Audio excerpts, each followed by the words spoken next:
నిన్న చెప్తుండు ముఖ్యమంత్రి, నేను రుణమాఫీ చేసినా అనుకుంటున్నా, నేను రైతు బంద్ వేసినా అనుకుంటున్నా, వేసినో లేదో నాకు తెలియదు, పడ్డదో లేదో నాకు తెలియదు. రైతు రుణమాఫీ చేసినాం, రైతు భరోసా అమలు చేసినాం. అందరికి వచ్చిందా రాలేదా అంటే నాకు తెలీదు. అందరికి వచ్చిందా రాలేదా అంటే నాకు తెలీదు. మరి నువ్వెందుకు పికనికా? నువ్వు మా ముఖ్యమంత్రి వారు, నువ్వు లేకపోతే ఇంకోట ఏంది? నువ్వు మరి నువ్వు రైతు బంద్ ఎత్తే నీకు తెలియదు, రుణమాఫీ జరిగిందో లేదో నీకు తెలియదు. హైదరాబాద్ లో దోమలు బాగా పెరిగిపోయినాయి, మున్సిపల్ మంత్రి వాడు నువ్వే కదా. దోమలు పెరిగితే ఆటోలలో చెత్త తీస్తలేరని ముఖ్యమంత్రి బాధ చెప్పుకుంటుండు మైకులా.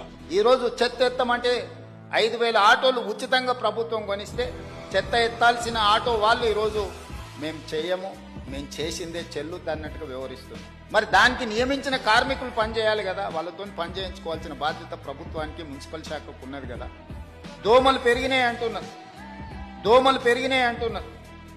ముఖ్యమంత్రి నువ్వు గట్లా మాట్లాడొచ్చునా? ఏం మాటలు అవి?